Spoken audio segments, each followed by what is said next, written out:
যে সিরিয়ার বিজয় আপনি দেখছেন, মুসলমানদেরকে এইভাবে ধরে ধরে দাড়িগুলা পুড়াইয়া দেওয়া হয়েছে, জীবন্ত মানুষের চামড়াগুলা সুলাইয়া নেওয়া হয়েছে শরীর থেকে। মুসলমানের শরীরের ভিতরে জীবন্ত মানুষগুলারে কবরস্থ করার জন্য জীবিত অবস্থায় ঢেলে দিয়ে উপরে মাটি দিয়ে দিচ্ছে। ফুটন্ত গোলাপের মতো এক একটা বাচ্চা দৌড়াইছে আর বলতেছে নাসরুম মিনাল্লাহ, নাসরুম মিনাল্লাহ, নাসরুম মিনাল্লাহ। কসম আল্লাহ, সেই সাহায্য আল্লাহ করছে, ঠিক কিনা বলে? আপনারা দেখছেন এই সময়ে আমার মসজিদের ভিতরে তারা ইট পাটকেল ছুটছে ভারতে, আমার মসজিদের গ্লাসগুলো ভেঙে ফেলতেছে। এমনকি বাংলাদেশের মসজিদের মধ্যে পর্যন্ত তারা ইট পাটকেল ছুঁড়ে মসজিদের গ্লাস ভেঙেছে। আমি সাম্প্রদায়িক দাঙ্গা লাগাচ্ছি না, উস্কানি দিচ্ছি না, আমি শুধু আল্লাহর নবী হাদিস স্মরণ করা দিচ্ছি।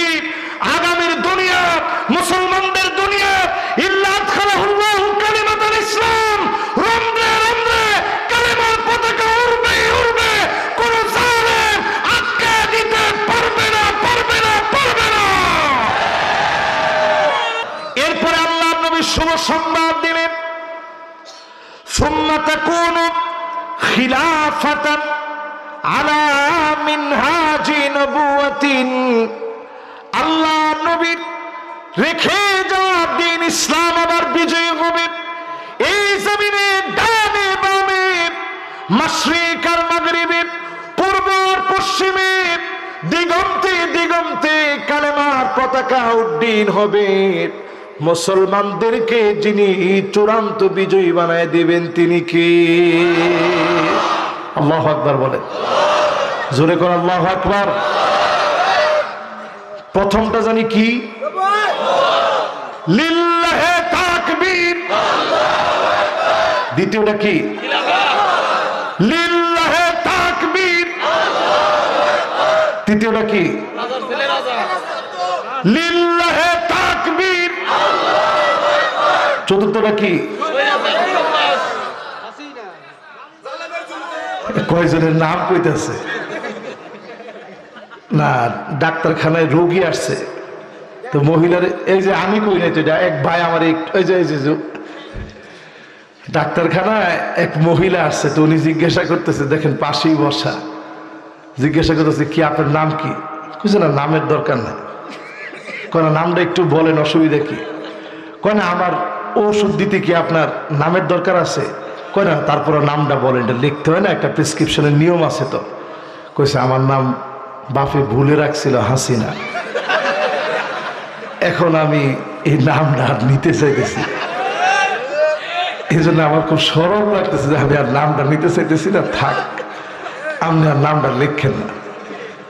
তাহলে এখন আপনি একটু চিন্তা করেন, মানুষ একটা সময় অনেক নামগুলো মানুষের কাছে কষ্টের কারণ হয়ে যায়, ঠিক কিনা? এবার একটু আমার সাথে সাথে বলেন তো দেখি, কয় নাম্বারে জানিয়েছিলেন? 4-এর পরে কয় নাম্বার? এই 5 নাম্বারটা আমাদের এই বাংলাদেশও আসতেছে ইনশাআল্লাহ। বলে না না না, ইনশাআল্লাহ একেবারে নিতান্ত দুর্বল মানুষের মতো হয়েছে। এখনো দেখেন এইখানে যারা বসছে সবাই হিম্মতি নিতে পারতেছে না, হুজুর কোন কি এটাও একটা কথা। মাশাআল্লাহ, আমার এতটি ভাই যে এখানে দাঁড়ায় দাঁড়ায় শুনতেছে আমি জানি না। আল্লাহ তুমি সবার গুনাহ মাফ করে দিও, পরে না আমি মনোযোগ সহকারে শুনতেছি, এইখানে ভাইগুলো মনোযোগ সহকারে শুনতেছি, আপনারা লগে লগে মাঝে মাঝে বইলেন। তাহলে 5 নাম্বার শাসনের দিকে পৃথিবী এখন যাচ্ছে। এবার আমি হাদিস দিয়ে আরো 20টা হাদিস বলে আগামীর পৃথিবীর কন্ডিশন কি, বাঁচবেন কেমনে, 10টা শোনামো আজকে এখানে, 10টা শোনামো আগামীকাল বাহেলা মসজিদে ইনশাআল্লাহ। কোন রাজি আছেন? ইনশাআল্লাহ শোনেন। আল্লাহর হাবিব বলেন 1 নাম্বার হাদিস, 10টা শুনতে শুনতে রাত পার হইতে পারে, কি কর না, আর ধরেন সর্বোচ্চ আধা ঘন্টা আপনাদেরকে একটু কষ্ট দিব। আরো মাশাআল্লাহ এত লাগবে আপনাদের, তাহলে একটু কথা দিতে পারবেন যে হুজুর এত কিছু শোনাইলেন, অন্তত আমি দিন বিজয়ের জন্য নামাজটা ধরব। পারবেন? সত্যি কন পারবেন? মন থেকে বলেন পারবেন? এবার হাতটা নামা ভাই, নামাজটা আর ছেড়ে দিয়েন না। দুনিয়ার অবস্থা মোটেও ভালো না। এই যে আমি কথাগুলো বলতেছি এগুলো কিন্তু সহজে না। 2 কোটি মুসলমান আজকের রাত্রিতে, কয় তারিখ আজকে? আরে কথা কয় না, কয় তারিখ? 8 তারিখে আপনি গুগলে সার্চ করে দেখেন, আজকের রাত্রিতে পৃথিবীর ভিতরে 1 কোটি মানুষ না, 2 কোটি মুসলমান আজকের রাত্রিতে মার খাচ্ছে। যে সিরিয়ার বিজয় আপনি দেখছেন, মুসলমানদেরকে এইভাবে ধরে ধরে দাড়িগুলা পুড়াইয়া দেওয়া হয়েছে, জীবন্ত মানুষের চামড়াগুলা সুলাইয়া নেওয়া হয়েছে শরীর থেকে। মুসলমানের শরীরের ভিতরে জীবন্ত মানুষগুলারে কবরস্থ করার জন্য জীবিত অবস্থায় ঢেলে দিয়ে উপরে মাটি দিয়ে দিচ্ছে। ফুটন্ত গোলাপের মতো এক একটা বাচ্চা দৌড়াইছে আর বলতেছে নাসরুম মিনাল্লাহ, নাসরুম মিনাল্লাহ, নাসরুম মিনাল্লাহ।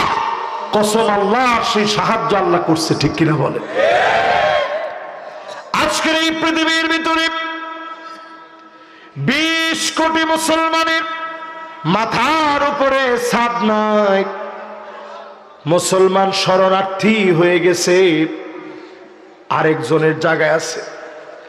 আমি নিজে শরণার্থী ক্যাম্পে গিয়েছি, মুসলমানের পেট পিঠের সঙ্গে লেগে গেছে,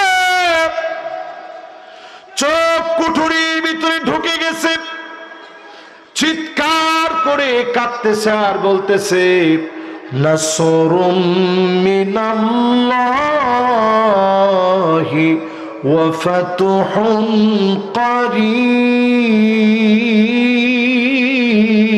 করিব। আমি সেই দিন চিন্তা করেছি, আল্লাহ এখনো যদি দিন বিজয়ের ক্ষেত্রে মারামারি কাটাকাটি করি, কার টুপি কেমন, কার পোশাক কেমন, পাঞ্জাবি কোন কালার, এগুলো নিয়ে মারামারির সময় নাই। যত তাড়াতাড়ি দিন বিজয়ের জন্য আসবেন, তত তাড়াতাড়ি দিন বিজয় হবে, ঠিক কিনা বলে? এবার নবীজির হাদিস দিয়ে আপনি বোঝেন আপনি কোথায় দাঁড়ায় আছেন। আমরা যে একেবারে পৃথিবীর কিনারায় দাঁড়ায় আছি, সময়ের একবারে শেষ সময়ে দাঁড়ায় আছি। আল্লাহ নবী হাদিসের ভিতরে জানান, এমন সময় আসবে, এমন সময় তোমরা দেখবা উকরিমার রাজুল মাখাফাতা শাররিহি, নেতা নামের এমন দুরাচারীরা থাকবে, অস্ত্রের কারণে, গুন্ডামির কারণে, ক্ষমতার কারণে বাহ্যিক মানুষ তাদেরকে সম্মান দিবে, ভিতরে ভিতরে তাদের জন্য বদদুয়া করবে, ঠিক কিনা বলে? এরকম নেতা সারা বাংলাদেশে থাকলেও এলেপুরের মাটিতে একজনও ছিল না।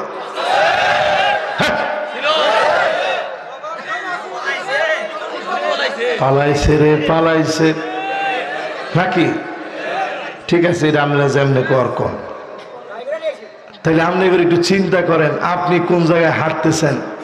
নবীজি 1450 বছর আগে বলে গেছেন এমন সব নেতা বের হবে, যেই নেতারা ডান দিক দিয়ে হাঁটলে মানুষ বাম দিক দিয়ে হাঁটবে, আর আল্লাহর কাছে বলবে আল্লাহ আজকে যদি বাঁচায় দেন, এনায়তপুর মসজিদে, কেন্দ্রীয় বড় মসজিদে 50টা টাকা দেব। আল্লাহ তার সামনে আপনি আমারে ফালায়েন না। এরকম দুরাচারী লম্পট দুশ্চরিত্র নেতা ছিল ছিল ছিল, এখনো সতর্ক না হলে হবে হবে হবে, কথা কয় না? এরপরে আল্লাহ নবী বলেন এমন সময় আসবে, এমন সময় দেখবেন আসাদুন নাস লুকা ইবনে লুকা। আল্লাহ নবী এমন একজন ব্যক্তির নাম বললেন লুকা ইবনে লুকা। নবীজি বললেন কাবার গিলাপ ধরেও যদি সে মাপ চায় তার মাফ হবে না। নবীজি বলতেছে এমন সময় আসবে, তাকা দেখবা লুকা ইবনে লুকার মতো দুশ্চরিত্র লম্পট গুড়া নেতা হয়ে যাবে, ঠিক কিনা বলে? আমাদের দেশে এরকম ছিল কয়েকজন, সারা দিন হুজুরদেরকে বলছে এ হুজুর আসে বাহাস করবো, আরিফ বাতাসা আমরাও কম শিখি নেই। আমি চিন্তা করছি আল্লাহ ওরে না জানি কোন জুতা দিয়ে পিটানো হয়। শুধু সকালবেলায় বলছে বাহাস বাহাস, রাত্রে বেলায় শুনি নায়িকার সাথে পাগলার কল রেকর্ড ফাঁস, পরে শুনি ফ্যান ভাঙা তার মাথার মধ্যে পড়ছে। ঠিক কিনা বলেন? এরপরে আল্লাহর নবী হাদিসের ভিতরে বলেন, দুইটা হাদিস গেছে, এবার কয় নম্বর হাদিস? 3 নম্বরে আল্লাহর হাবিব বলেন এমন সময় আসবে যেই সময়ে তাকায় দেখবে তুত্তাখাদাল মাসাজিদ তুরুকা, মসজিদ থাকবে ঠিক, কেন্দ্রীয় মসজিদ আছে ঠিক, 234 বছর পুরানো মসজিদ, সব যেমন ঠিক, এই মসজিদের পাশে বড় রাস্তা হয়েছে তাও ঠিক। তাকায় দেখবেন এমন রাস্তা দিয়ে মুসলমানের ছেলে হেঁটে হেঁটে চলে যাবে, মাগার নামাজ পড়ার জন্য আসবে না। আস্তে আওয়াজটা কমে গেছে, জোরে কন। আচ্ছা, এরকম বেনামাজের সংখ্যা 100-র ভিতরে কত? 95। উনি যেটা কইছে 95, একবারে মিথ্যা কথা কয় না। নামাজি মানুষ তো কাছাকাছি গেছে। আরো ধরেন 5% ধরলেন নামাজ পড়ে, তাহলে কত হইল?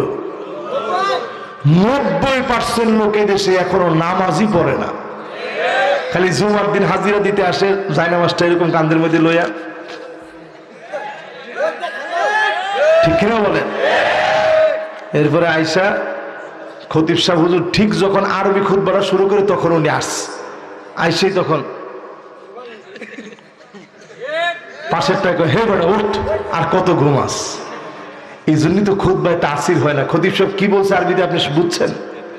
ইন্নাল্লাহা ইয়ামুরু বিল আদলি ওয়াল ইহসান ওয়া ইতাই যিল কুরবা ওয়া ইয়ানহা আনিল ফাহশাই ওয়াল মুনকারি ওয়াল বাগই ইয়াইদুকুম লাআল্লাকুম তাযাক্কারুন ফাযকুরুনি আযকুরুকুম ওয়াশকুরু লি ওয়া লা তাকফুরুন। আপনি তো বুঝেন নাই কি বলছে খতিব সাহেব। খতিব সাহেব তার আলোচনার মধ্যে বলছে, ইন্নাল্লাহা ইয়া'মুরু বিল আদল, আল্লাহ পাক অর্ডার করেছেন এই জমিনের ভিতরে ন্যায় আর ইনসাফের বিচার চলবে, মন গড়া কোনো বিচার চলবে না। আমাদের ছোট ছোট বাচ্চারা স্লোগান দিছে কি, উই ওয়ান্ট জাস্টিস। কিছু কিছু বাচ্চারা বলছে উই ওয়ান্ট, বাকিরা কইছে জাস্টিস। কত দেখি এমনে নাগরিকত্ব থাকবে না সামনে। এমনে একজনে বলবেন উই ওয়ান্ট, সবাই বলবে জাস্টিস। কত দেখি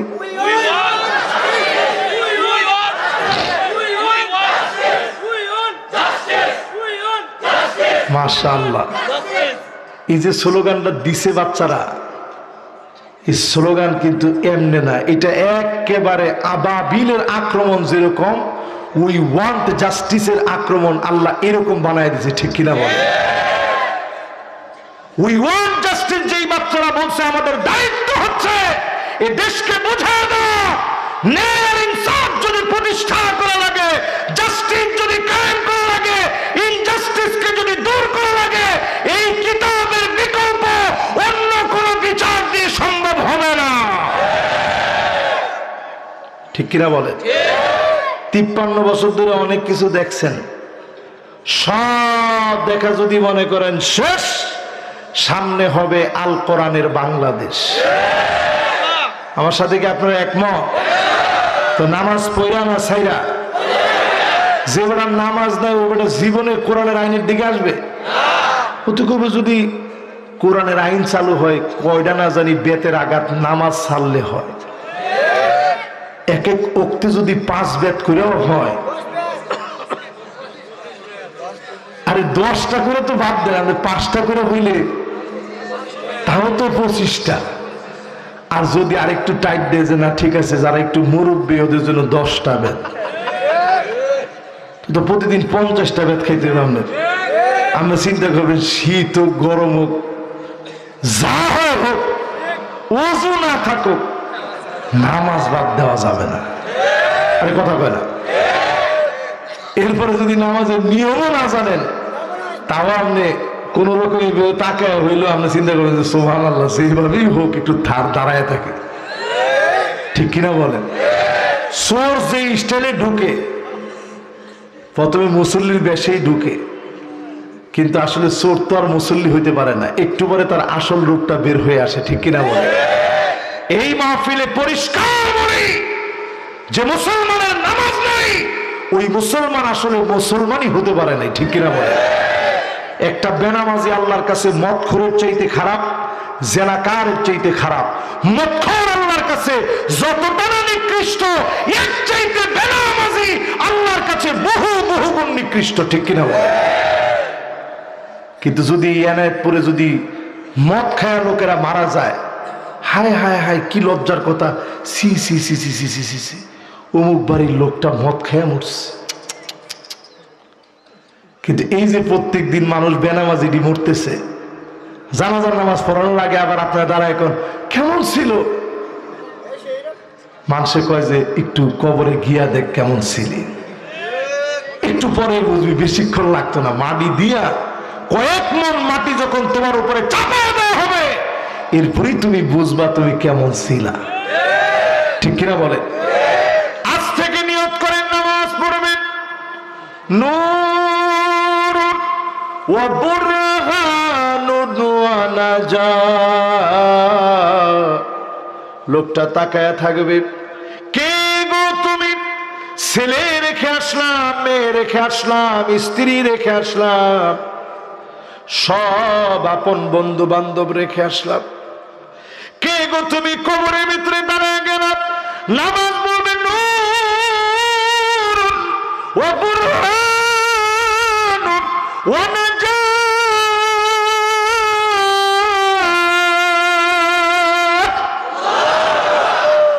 আমি তোমার নামাজ তোমার জন্য আলো হয়ে জ্বলে গেলাম, সাক্ষী হয়ে দাঁড়ায় পড়লাম। আজকে আল্লাহর কাছে বলবো, আল্লাহ আপনার গোলামটাকে মাফ করে দেন। নামাজের সুপারিশ এত দামি হবে, নামাজ যখন পক্ষে দাঁড়ায় সুপারিশ করবে, আপনার চোখ যত দূর যাবে তত দূর পর্যন্ত যিনি নিয়ামতে ভরপুর করে দিবেন তিনি কে? আর যার নামাজ নাই, বেনামাজি আছে না নাই? আরো জোরে, মদখোরের চাইতে, মদখোরের চাইতে, মদখোরের চাইতে বেশি না বেটা, মদখোর চাইতে খারাপ, মদখোরের চাইতে, জেনাকারের চাইতে, ঘুষখোরের চাইতে খারাপ, খারাপ। জোরে কোন কি? ফেরেশতাদের মধ্যে একটা আওয়াজ উঠে যায়, হাদিসের ভিতরে আসছে, আওয়াজ উঠে যায়, কে মারা গেছে জানো? তারিকুস সালাহ, নামাজ পরিত্যাগকারী মারা গেছে।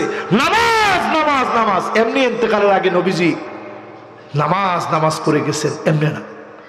আসসালাহ আসসালাহ আসসালাহ ওয়া মা মালাকাত আইমানুকুম, নামাজ নামাজ নামাজ। আল্লাহর নবী বারবার বললেন, এমনে বলেন নাই। যারা নামাজ ঠিক, আউয়ালু মা ইউহাসাবু বিহিল আবদু ইয়াউমাল কিয়ামাহ আস-সালাত। এক নম্বর হিসাব হবে নামাজ নিয়ে। নামাজের হিসাব যদি মাফ করে দেন, সব হিসাবগুলা যিনি সহজ বানায় দিবেন তিনি কে? নামাজ পড়বেন নি? জোরে কোন? এখন আপনাকে একটা দোষ কি জানেন? আপনারা আপনাকে ফুলাফান্ডে মনে করেন হুজুরি তো পিচ্ছি। আমি যেহেতু বাপসাদা সবাই বসা আছে, কথাটা আর বেশি ওপেন বললাম না। এখনকার পোলাপান পিচ্ছি থাকে, এই যে এটা, আরে কথা কয় না, 9 বছরের ছেলেগুলো এখন বালেগ হয়ে যায়, আর নিচে নামতে পারলাম না আমি। পর্ণ আসক্তিতে কি পরিমাণ আসক্তি এখন বাচ্চাদের, আপনারা জানেন না? এটা পরিসংখ্যান বলছে এই 9 বছর বয়স থেকে শুরু হয়ে যায়, 8 বছর বয়স থেকে শুরু হয়ে যায় বাচ্চাদের এই মোবাইলের আসক্তি। আর এখন তো আপনারা 2 বছরের বাচ্চারা, আগে আমার নিজের মাই আগে আমাদেরকে গল্প বলে বলে খাওয়াইতো, বাজান তোমারে নিয়ে গেছিলাম তোমার নানির বাড়ি যাওয়ার পরে তুমি মুরগিটা দেখছো, দেখার পরে মুরগিটার বাচ্চা ছিল, ধরতে গেছো, মুরগিটার বাচ্চা তোমাকে যখন ঠুকুর দিতে আসছে, এই তুমি বিশাল ভয় পেয়ে গেছো। এরকম যখন বলছে তখন হা করে শুনতাম, ওই হা করার সময় মা খাওয়াই দিত। আর এখনকার মায়েরা নিজের টেলিভিশনের দিকে তাকায় থাকে, বাচ্চারে কয় দেখ মোবাইল দেখ, এরকম তাকা এরকম মুখে দেয়। আর ফোলাপানো কি খায়, মাটি খাইতেছে না ভাত খাইতেছে বোঝে না। পরে যাওয়া লাগে ডাক্তারের কাছে, গিয়ে কয় ডাক্তার সাহেব বাচ্চার স্বাস্থ্যের কোনো উন্নতি নাই, জামাইয়ের পকেটে টাকার কোনো বরকত নাই, এমন কিছু নাই যেটা খাওয়াই না। স্বাস্থ্য হয় না কেন? স্বাস্থ্য হইবে কেমনে? যখন খানাটা খাবে ব্রেনের সাথে সম্পর্কিত এগুলো, যখন খানাটা খাবে আপনি হিসাব করে খান যে এই কয়টা লোকমা খাচ্ছি, আল্লাহর দেওয়া রিজিক খাচ্ছি, আপনি সুস্থতা লাভ করবেন, ঠিক কিনা বলেন? এই মাহফিলে যারা বসলেন নামাজের নিয়ত করেন, 4 নাম্বার হাদিসে ছিলাম আমরা, কয় নাম্বার? নামাজের নিয়ত করেন। নামাজ যার ঘরের ভিতরে নেই, স্ত্রী যারা নামাজ পড়ে না, টাকার ভিতরে বরকত হবে না, সন্তান যারা নামাজ পড়ে না, আপনি সম্মান পাবেন না। আপনার মেয়ে নামাজ পড়ে না, আপনি নিজে নামাজি, সম্মান পাবেন না। বেনামাজি আল্লাহর কাছে মদখোরের চাইতে জোরে কোন মাশাআল্লাহ, ছোট ফুলা অনেক কিছু খারাপ খারাপ খারাপ, ঠিক কিনা বলেন? নামাজ ছাড়বেন আজকে থেকে? আল্লাহ আল্লাহ কবুল মঞ্জুর করুক। পড়েন আমি 4 নাম্বার হাদিস গেছে, এবার কয় নাম্বার হাদিস শুনবেন? 5 নাম্বার আল্লাহর হাবিব বলেন এমন সময় আসবে হাত্তা ইয়াবুদাল্লাহ ওয়াল উজ্জা, এই পৃথিবীর ভিতরে মুসলমানের সন্তান হয়ে মূর্তির সামনে গিয়ে মাথা নত করবে, এই মার্কা ছেলে পেলে সারা বাংলাদেশে থাকলেও এনায়েত পড়ে না। এত জোরে আছে? নাউজুবিল্লাহ, এত জোরে আছে? 60% ছেলে পেলে মুসলমানের গিয়া দেখবেন ওইখানে ওই যে কি জানি কি ড্যান্স জানি দেয়, ওই যে মাথা নিচের দিকে দিয়ে পা উপরের দিকে, কি নাম? ডিজে। ডিজে কি নাম? DJ DJ. আর বাবার বাবা, পরে হিন্দুদেরকে জিজ্ঞাসা করে পূজা কেমন করছেন, কয় ভগবানের কৃপায় পূজা খুব সুন্দর হয়েছে, কিন্তু এত পরিমাণ মুসলমান আসছে আমরা জায়গা পাইনি।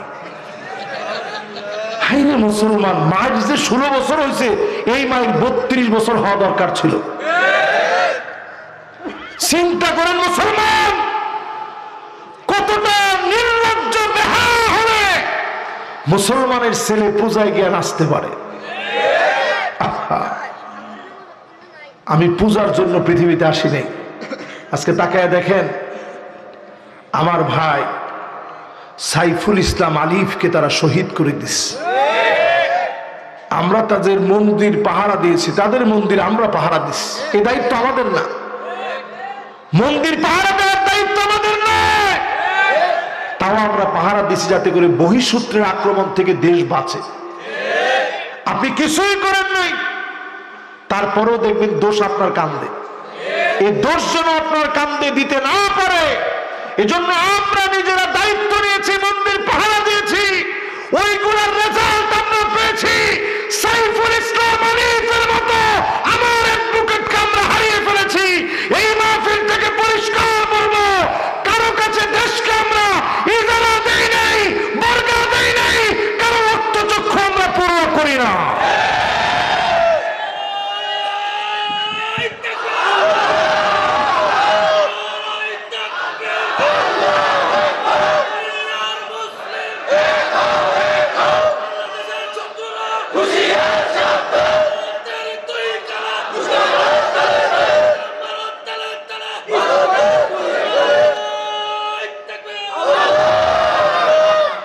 চিন্তা করেন, ইসকন প্রতিষ্ঠা হয়েছে কিন্তু 58 বছর আগে। তারা ওয়ার্ল্ডের বিভিন্ন দেশে নিষিদ্ধ হয়েছে শুধু জঙ্গি তৎপরতার কারণে। আরে কথা কয় না? আপনি বেশি না আজকে গুগলে সার্চ করে দেখেন, 1966 সাল থেকে নিয়ে এই পর্যন্ত বিভিন্ন দেশে তারা ছড়িয়েছে। তাদের কাজই হচ্ছে জয় শ্রীরাম জয় শ্রীরাম, এই ধ্বনিকে ছড়ায় দিয়ে হনুমানজির ফ্ল্যাগ সহ হনুমানজির সম্মানকে বৃদ্ধি করার লক্ষ্যে তারা এই পৃথিবীব্যাপী কাজ করে যাচ্ছে। আপনারা তাকায় দেখবেন তারা এতটাই জঙ্গি, মুসলমানদেরকে রোজার মাসে রোজা রাখা একজন মুসলমানকে পিটাচ্ছে আর বলতেছে বল জয় শ্রীরাম জয় শ্রীরাম। আপনারা দেখছেন এই সময়ে আমার মসজিদের ভিতরে তারা ইট পাটকেল ছুটছে ভারতে, আমার মসজিদের গ্লাসগুলো ভেঙে ফেলতেছে, এমনকি বাংলাদেশের মসজিদের মধ্যে পর্যন্ত তারা ইট পাটকেল ছুঁড়ে মসজিদের গ্লাস ভেঙেছে। আমি সাম্প্রদায়িক দাঙ্গা লাগাচ্ছি না, উস্কানি দিচ্ছি না, আমি শুধু আল্লাহর নবী হাদিস স্মরণ করা দিচ্ছি। আগামীর দুনিয়া, মুসলমানদের দুনিয়া, ইল্লা আদখালাহুল্লাহু কালিমাতাল ইসলাম, রমরে রমরে কালিমার পতাকা উড়বে উড়বে, কোন জালেম আটকে দিতে পারবে না পারবে না পারবে না। তাকবীর, আল্লাহু আকবার, নারে তাকবীর, আল্লাহু আকবার। ইসলামের শত্রুরা হুঁশিয়ার সাবধান, ইসলামের শত্রুরা হুঁশিয়ার সাবধান। সাবিলুনা সাবিলুনা, আল্লাহু আকবার, আল জিহাদ আল জিহাদ, সাবিলুনা সাবিলুনা। এই স্লোগান সামনে আমাদের স্লোগান, ঠিক কিনা বলে? কয়টা হাদিস শোনাইছে আপনাদেরকে? সবাই বলেন কয়টা? এই 5টার পরে এবার কয় নাম্বার হাদিস? 6 নম্বরে আল্লাহর হাবিব ইরশাদ করেন, এই পৃথিবীর ভিতরে এমন সময় আসবে হাত্তা তুরাল আরদু দামান, জায়গায় জায়গায় মুসলমানের রক্ত দেখবা। ওয়াকুনুল ইসলামু গরিবা, মুসলমানরা দুর্বল মনে করে মুসলমানদেরকে মারবে। আজ টাকা দেখে কাফের কুফাররা দুর্বল মনে করে মুসলমানদেরকে মারে। যেই জাতি ছিল সিংহের জাতি, সালাউদ্দিন আইয়ুবী এমন ছিল, এমন রণবীর ছিল, বাইতুল মুকাদ্দাসকে বিজয় করে তিনি বলেছিলেন মুসলমান যেদিন ক্ষমতার লোভী হবে, নারীর লোভে পড়ে যাবে, টাকার লোভে পড়ে যাবে, মদের লোভে পড়ে যাবে, আবার বাইতুল মুকাদ্দাস চলে যাবে। আজ বাইতুল মুকাদ্দাস চলে গেছে, আবার যিনি আমাদের হাতে ফিরায় দিবেন তিনি কে? এই পুরা পৃথিবী আমাদের হাতে আসবে। ইউসলিহুল্লাহু লাহু লাইলাতান ওয়াহিদা, এক রাতের ভিতরে সারা দুনিয়াতে গণজাগরণ উঠে যাবে। জোরে করে আল্লাহু আকবার। 7 তারিখও বোঝা যায় নাই কি হবে। আরে কথা কয় না, নিষিদ্ধ করে দিয়ে তারা মনে করছে সব কাম হয়ে গেছে, আসলে কিচ্ছু হয় নাই, ঠিক কিনা বলেন? আল্লাহ রাব্বুল আলামিন বুঝাই দিছে কিচ্ছু হয়নি। জালেমরা এইভাবে যাবে, আল্লাহ সব বুঝাই দিস। কয়টা হাদিস শোনাইলাম? মাশাআল্লাহ, কয়টা? এবার কয় নাম্বার শুনবেন? 7 নম্বরে আল্লাহর হাবিব বলেন এমন সময় আসবে যেই সময়ে তাকে দেখবা ইল্লা আলা হুসালাতিম মিনান নাস, অধিকাংশ লোকেরা খারাপ হবে, ভালো লোক খুঁজে পাওয়া যাবে না, ভালো লোক খুঁজে পাওয়া রেয়ার হয়ে যাবে, রেয়ার হয়ে যাবে। সারা দুনিয়ার ভিতরে মন্দ লোক দিয়ে ভরে যাবে। এখন তাকায়া দেখেন অধিকাংশ নামে মুসলমান, আমানতদারিতা তাদের ভিতরে নাই। রাস্তার ইট নিয়ে ঘরের ভিতরে দিস। আপনি নামাজি মানুষ করে কি করলি এটা? তোর কি তোর বাপের? তোর বেড়া কইছে তোর বাপেরও না আমার বাপেরও না, জনগণের। তো এইরকম ভাবে যারা খেয়ানত করেছে, এটা তো রাস্তার ইটের কথা কইছি। 400 কোটি টাকা যদি পিয়নের হয় তাহলে কি পরিমাণ খেয়ানত হয়েছে আপনার তো বুঝতেছেন। খালি করে না, আরে উন্নতি যা হয়েছে। অনেক লোক চার দোকানে বসে বসে এরকম 2 একটু চা খায় আর কয় আরে আগেই ভালো ছিল। জিনিসপত্রের যে দাম, দেশের যে অবস্থা, আগেই ভালো ছিল। এটা মুনাফিকির নতুন আইটেম। আরে কথা কয় না, মুনাফিকির আগে ভালো ছিল। এই মাহফিলের ভিতরে বসে এবার মন লাগা শুনেন। 8 নম্বরে এমন সময় আসবে, নবীজি বললেন হাত্তা তাবতরিবা লিয়াতু নিসাই দাউসিন কাল যিল খরাসা।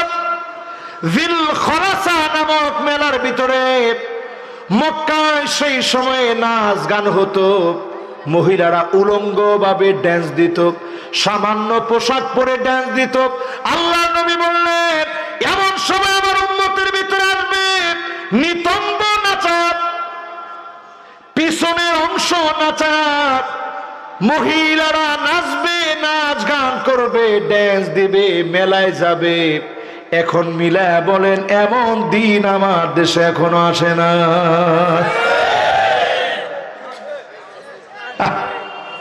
আসলে আসছে।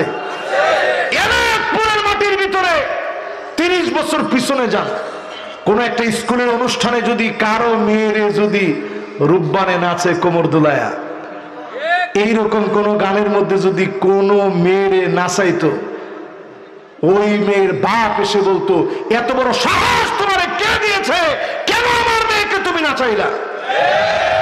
আর এখন বাপ নিজেই কয় স্যার আমার মেয়েটারে একটু ডান্সটা শিখায়েন, স্টেজে নাচবে, আমার গর্বে বুকটা ভরবে, আমি একটু নাচের ব্যবস্থাটা করেন। মেয়েরে গিয়ে জিজ্ঞাসা করে মা আর কি কি ড্রেস লাগবে? কয় যে না সবই আছে, খালি ঝুনঝুনিটা নাই। ঠিক আছে ঝুনঝুনি মা হবে, আর কি লাগবে খালি আমারে কোস। বাবার ইজ্জতের ব্যাপার, তুই নাচলে আমার ইজ্জত বাড়ে। এরকম বেইজ্জত মুসলমানের জন্য এখন ঘরে ঘরে চলে আসছে, ঠিক কিনা বলে? মুসলমান ঘরে ঘরে এখন ঢুকছে। আগের দিনে যদি বলা হইতো এই মহিলাটা বাজাইরা, এই কথাগুলি পিঠের সামরা থাকতো, আমার বউর তুই বাজারে কইছ, তোর সাহস কত? আর জামাই নিজে এখন কয় তুমি গিয়ে বাজার করে লও। মহিলারা এখন থাকে আজাইরা, এই জন্য খালি একটু পরে পরে যায় বাজারে, কিছুদিন পরে হয় বাজাইরা। যেরকম কি যেই পরিমাণ পরকীয়ার সংখ্যা এখন আমার দেশ। কিছুদিন আগে একটা ছেলে আত্মহত্যা করে মারা গেছে, কি জবাব দিবেন এই জাতির কাছে? আত্মহত্যা করে ছেলেটা মারা গেছে, অথচ মা আরেকটা ছেলের সাথে পরকীয়া করে চলে গেছে ছোট্ট বাচ্চা রেখে। এরকম ঘটনা এখন অহরহ বাংলাদেশে হচ্ছে, সব রেখে চলে যাচ্ছে।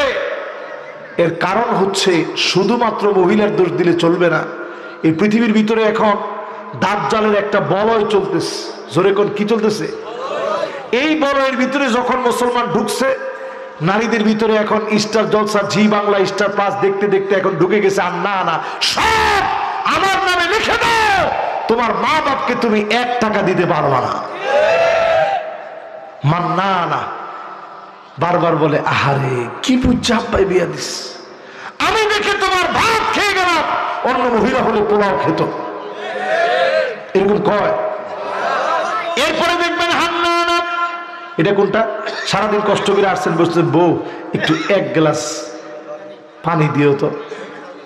এমন বেংসি মারছে, পানি দিও, সহকার পায় না।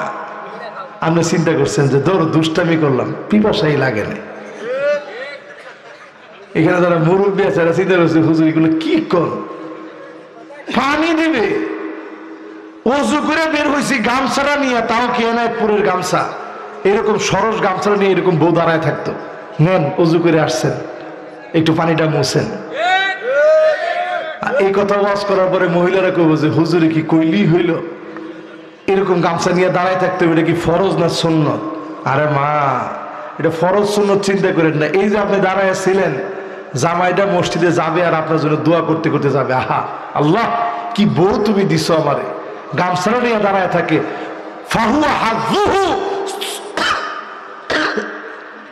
সহিহ বুখারীর হাদিস, নবীজি বলেন এই যে নামাজে যাওয়ার সময় দোয়া করতেছেন, যেতে যেতে দোয়া করতেছেন, এই দোয়া আল্লাহর কাছে কবুল। জোরে কোন আল্লাহু আকবার। যেন আগের দিনের মহিলাদের এত ট্যাবলেট লাগতো না, অসুস্থ হইতো না, জামাই যাইতে আসতে দোয়া করতো। আর এখন বেড়ায় যাইতে আসতে বদ দোয়া করে, মনে মনে চিন্তা করে আল্লাহ আর কত। আর কত আল্লাহ দেখে শাস্তেছে 1 ঘন্টা লাগায়, জামাইরে দেখা মাত্র আল্লাহ কি হয়েছে, ডাক্তার দেখতে যাবো। ডাক্তার দেখতে যাবে, তুমি এরকম সাজাচ্ছ কি লিগা? সারা জীবন তো পাল্লা খেস খেস খেস খেস করতে, আমার একটা মানিজ্য আছে না, ডাক্তার দেখাইতে যায় সাইজা। আরে মুসলমান, বড় আফসোস, ঘরের ভিতরে হারাম ঢুকাই দিয়েছেন, এই জন্য বরকত নাই। বুড়ো প্লাক করে না এরকম মহিলা এখন 100 জনের ভিতরে খুঁজলে 5-6টা পাওয়া যাবে, সব বুড়ো প্লাক। অধিকাংশ মহিলা এখন বুড়ো প্লাক করে। 24টা ঘন্টা আল্লাহ লানত পড়তে থাকে যে মহিলা বুড়ো প্লাক করে। হাদিসের কথা, সহিহ বুখারী সহিহ মুসলিমে হাদিস আছে। অধিকাংশ ছেলেরা এখন ট্যাটু আঁকে, ট্যাটু। অধিকাংশ ছেলেরা এখন ডান দিকে চুল নাই, বাম দিকে চুল নাই, পিছনের দিকে চুল নাই, সামনের দিক দিয়ে 1 বিঘত লম্বা লম্বা চুল। প্রতিনিয়ত লানত। বাবা, কেমনে দুনিয়ার মধ্যে শান্তি আসবে? এই জন্য দেখবেন এরপরে কান্না, জামাই একটু বিছনার মধ্যে গিয়ে শুইছে, উঠেন উঠেন উঠেন উঠেন।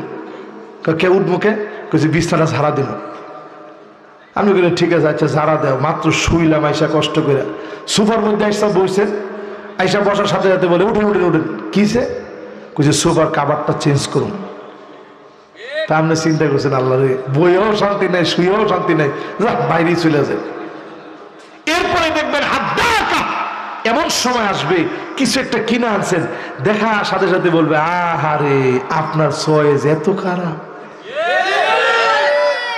যারা ঠিক করে উঠছে অধিকাংশ বিয়ে শাদী করে নাই, আর যারা বিয়ে শাদী করছে তারা চুপ করে বসে রয়েছে, হুজুর এই দুঃখে কিছু কিনতেই মনে চায় না।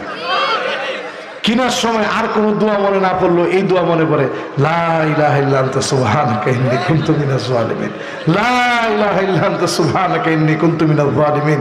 আল্লাহ কোন ঘূর্ণিঝড় না জানি আজকে ঘরের ভিতরে যাওয়ার পরে শুরু হয়। এরপরে দেখবেন বাররাকা, কথায় কথায় মুখ দিয়ে তর্ক করবে।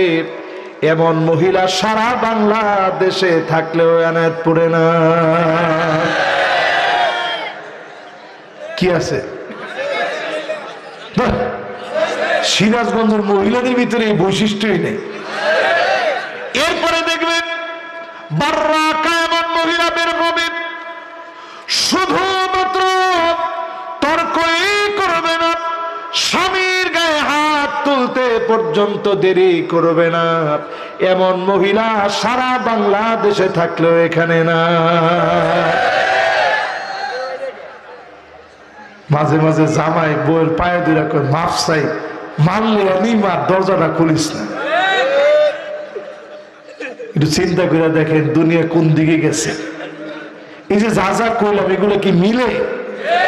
কত নম্বর হাদিস শুনতেছিলেন সবাই? কোন?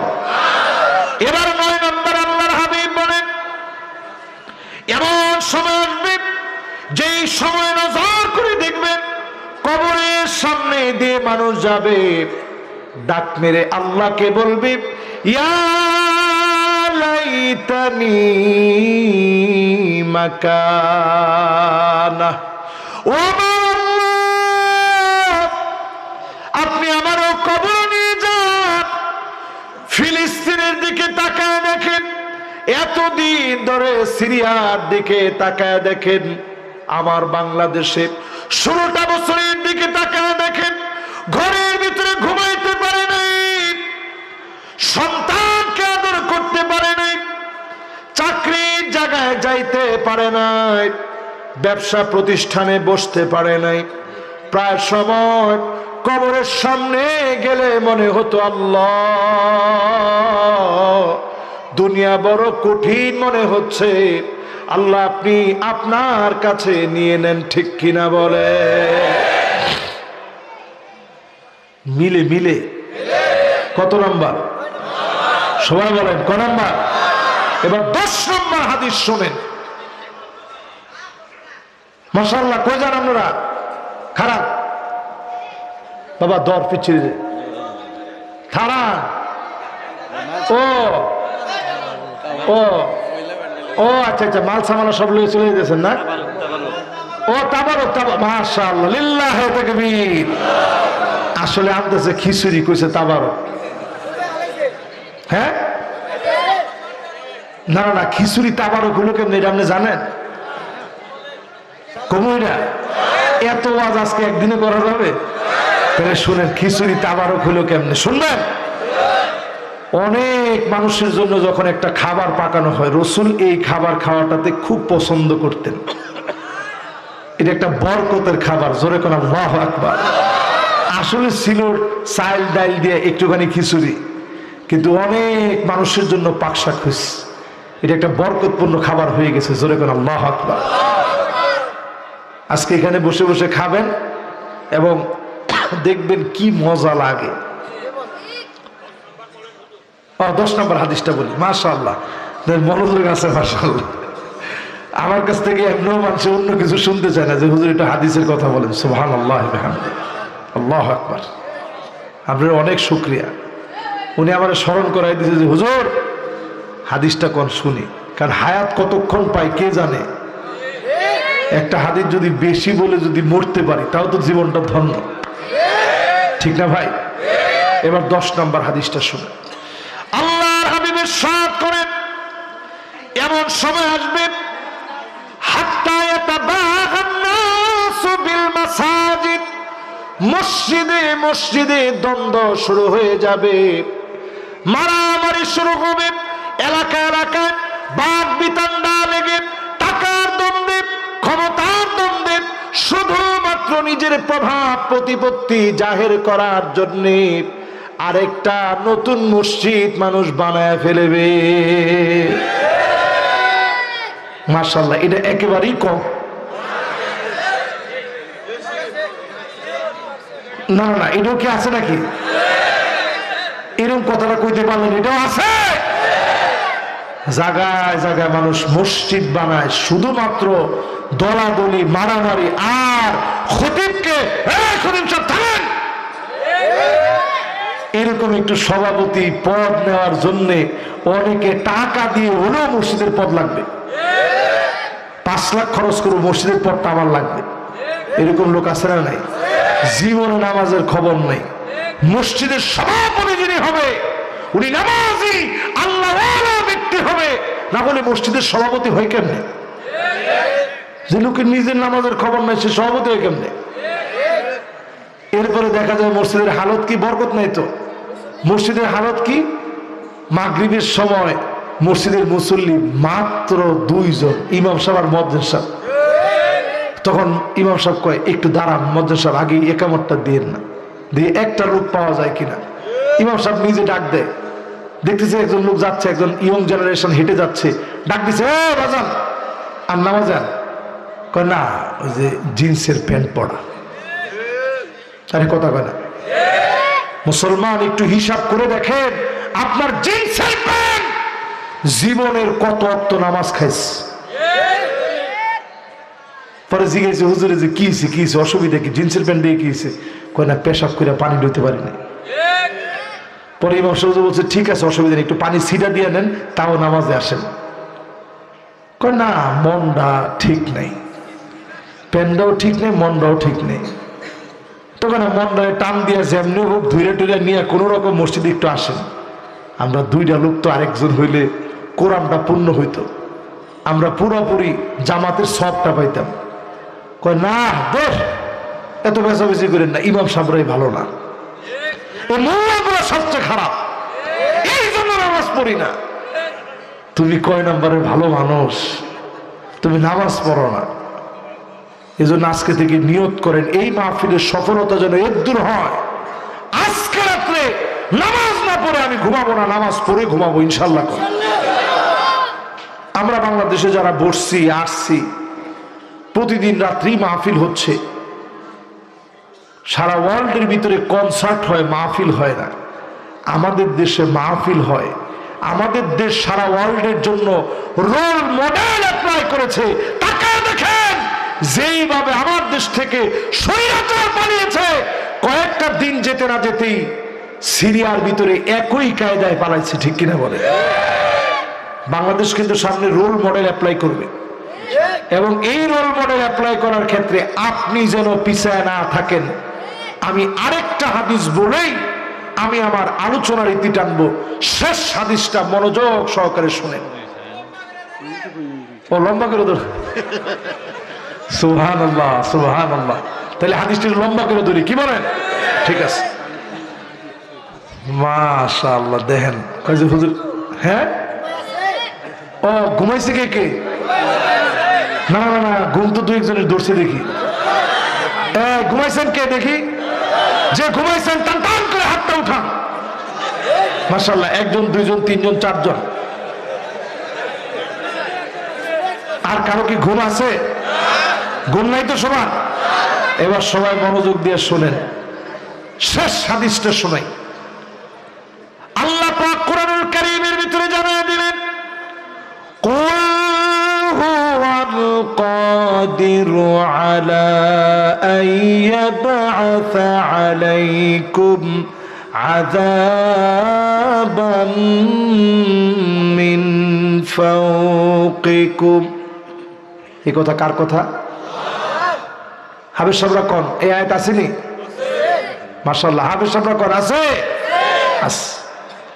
এই আয়াত নাযিল করে আল্লাহ বললেন, নবী এক নাম্বার অপশন, কোন আপনি বলেন আমি আল্লাহ পাক সক্ষম আপনার উম্মত যদি উল্টা পাল্টা করে উম্মতের উপরে আযাব আসবে, আযাব আসবে। উম্মতকে যিনি পাকড়াও করবেন, ধরবেন, আযাব দিবেন, পাথরগুলো উম্মতের উপরে পড়বে। যেই পাথরগুলো আল্লাহ রাব্বুল আলামিন বেল দিয়ে বেঁধে রেখেছেন, কুল্লুন ফি ফালাকি ইয়াসবাহুন, সব আপন আপন কক্ষপথে সাঁতার কাটে। বর্তমান নাসার বিজ্ঞানীরা বলে প্রায় সময় বিভিন্ন গ্রহ থেকে পাথরগুলা বিচ্ছুরিত হতে নেই। যিনি আমাদেরকে দয়া করে মাফ করে দেন তিনি কে? ঠাডা পড়ে মানুষ মারা যায়, বৃষ্টির সঙ্গে শিলা বৃষ্টি হয়ে, অতি বৃষ্টি হয়ে মানুষ মারা যেতে পারে, সবভাবে মারা যেতে পারে। এগুলো সব আসমানি শাস্তি, উপর থেকে আসা শাস্তি।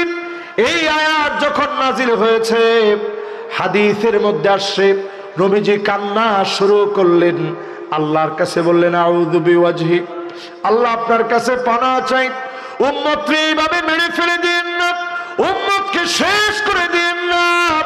উম্মত আমার গুনাহ করে ফেললে দয়া করে মায়া করে মাফ করে দিন, পড়ে না আমি। আল্লাহ কয়, নবী পরের অপশন শুনেন, যদি প্রথম অপশন না নেন তাহলে দ্বিতীয় অপশন নিতে হবে। আমিন তাহতে আর জলিকুম, পায়ের নিচ থেকে আযাব আসবে, ভূমিকম্প আসবে, টর্নেডো আসবে, সাইক্লোন আসবে, জলোচ্ছ্বাস আসবে, একটার পর একটা ভূমি ধস হবে। হঠাৎ করে রাত্রি বেলায় ঘুমায় আসেন, ঘর শুদ্ধা মাটির নিচে অতল গহ্বরে তলায় যাবে, টেরও পাবেন না।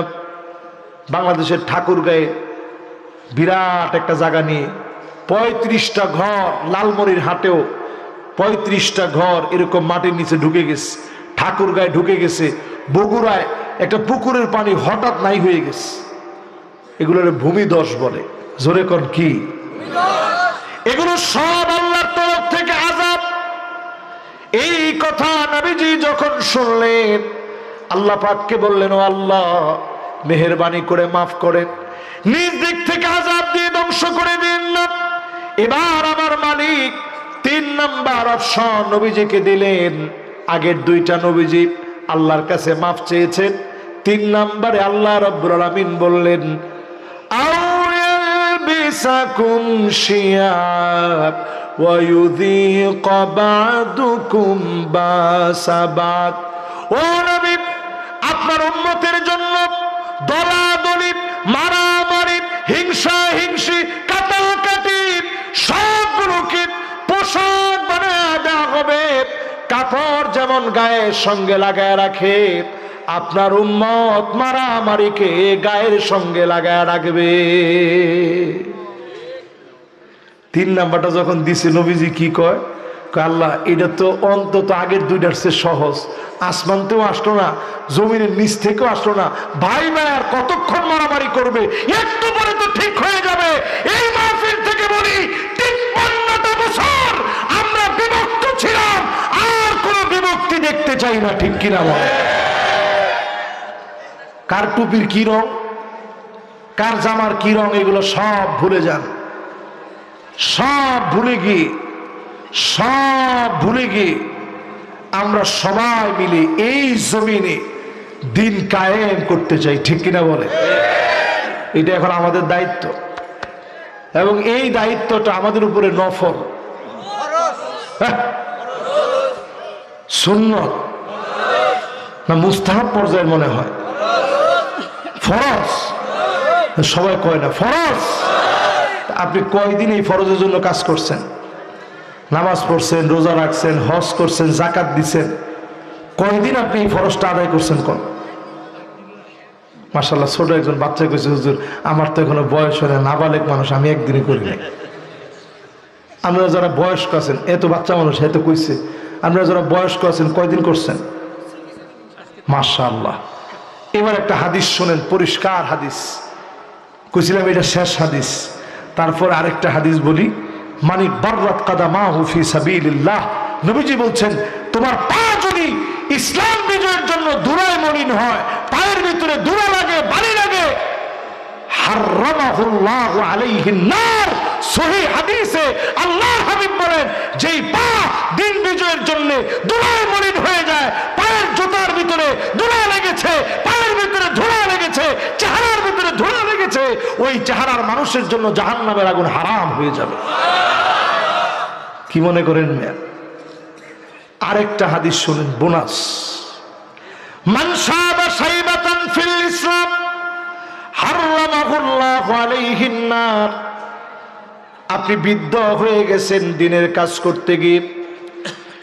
আল্লামা দেলোয়ার হোসেন সাইদি রাহমাতুল্লাহি আলাইহি 5টা হাত, 5টা রিং পরানো ছিল হাতের ভিতরে, 5টা রিং পরানো ছিল ওনার, কিন্তু দেখছেন শেষ দিনেও এমন সুন্দর হাসি দিছেন, এই হাসিটা দেখার পরেই আল্লাহর কসম, এই 234 বছরের মসজিদের সামনে বসে বলতেছি, কসম আল্লাহ, এই হাসি দেখার পরে আমার মনে হচ্ছিল হুজুরে মনে হয় তারা আর বাঁচতে দিবে না।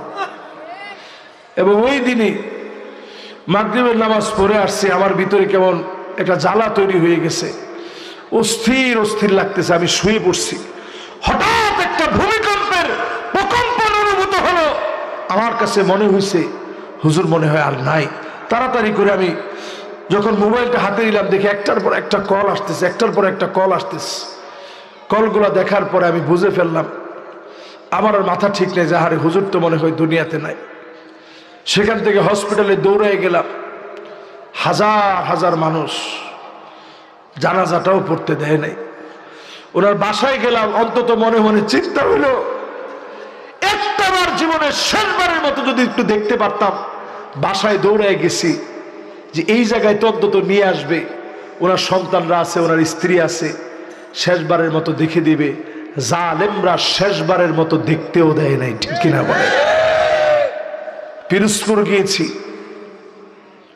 পিরোজপুর যাওয়ার পরে জানাজা হবে জোহরের নামাজের পরে, বারবার বলা হচ্ছে দ্রুত নামাজ পড়েন নাইলে গুলি চালানো হবে। 2 বার আল্লামা হুজুরের সামনে জানাজা শুরু করছে, পিছন থেকে মানুষ চিৎকার করে তাকবীর দিয়ে বলছে জানাজা এখন শুরু হবে না, জোহরের নামাজের 1 মিনিট আগে জানাজা পড়বো না, প্রয়োজনে শহীদ হয়ে যাব, একজন লোক এখান থেকে লড়বো না। জোরে বলেন আল্লাহু আকবার।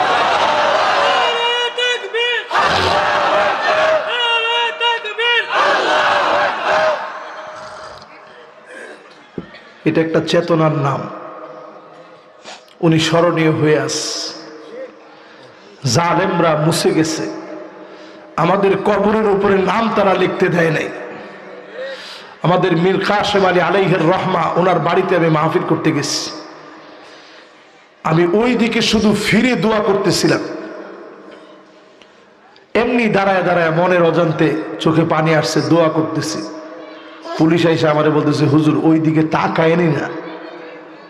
আমি বললাম কেন?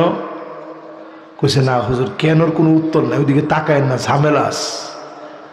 আমি চিন্তা করলাম, আল্লাহ, দিন আসবে এমন জালেমদের নাম নেওয়ার মতো লোক খুঁজে পাওয়া যাবে না, ঠিক কিনা বল? আজকে তাকায় দেখেন, ওই চেতনাগুলা উজ্জীবিত হয়েছে, ওই চেতনাগুলা জাগ্রত হয়েছে। তারা পিছপা হয় নাই, জালেমের কাছে মাথা নত করে নাই, বীর বেশে ফাঁসির মঞ্চে গিয়েছে। ওই ফাঁসির দড়ি আজকে কথা বলতেছে, ঠিক কিনা বলে? ফাঁসির দড়ি আজকে কথা বলতেছে। এই মাহফিলে যারা বসছেন, আজকে থেকে মনে মনে নিয়ত নেন, যে হাদিসটা শেষ হাদিস হিসেবে বলছিলাম, নিয়ত নিয়ে ফেলেন, এই জমিন আল্লাহ আমাদেরকে উর্বর এই জমিন দিবেন তখন, দিনের দিকে আপনি আসবেন যখন, ইনশাআল্লাহ পড়েন। দিন বিজয়ের জন্য আমরা কি জীবন দিতে প্রস্তুত আছি? কারা কারা প্রস্তুত? হাতগুলো আল্লাহকে উঠায় দিই। লিল্লাহে তাকবীর, লিল্লাহে তাকবীর, নারায়ে তাকবীর। আল কোরআনের আলো সংসদে জালো, নারায়ে তাকবীর। এবার হাতগুলা নামান, পকেটের দিকে হাতগুলা দেন। একেবারে আমরা একটা ইস্তেগফার পড়তে পড়তে, ইস্তেগফার, হ্যাঁ ইনশাআল্লাহ শোনাবো আপনাদেরকে, ইনশাআল্লাহ ইস্তেগফার পড়তে পড়তে সবাই